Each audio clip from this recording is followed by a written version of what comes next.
اكتر حاجة انا بستقر منها بصفة شخصية، يعني هي انه بعض معلقين الماتشات بيتعمدوا آه، يتكلموا كلمات معينة تنفع في دبي، تنفع في قطر، تنفع في السعودية.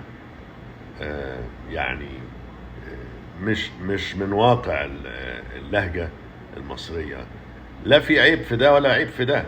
هو انا العيب في المعلق اللي هو بيبقى عايز يشتغل بره، او عايز ياخد وظيفة في احدى الفضائيات العربية الرياضية، يقوم يتحايل عليهم بان هو بيتكلم بطريقتهم. يعني انا في نظري دي حاجة خسيسة، اقل وصف يعني انها خسيسة، يعني وضيعة.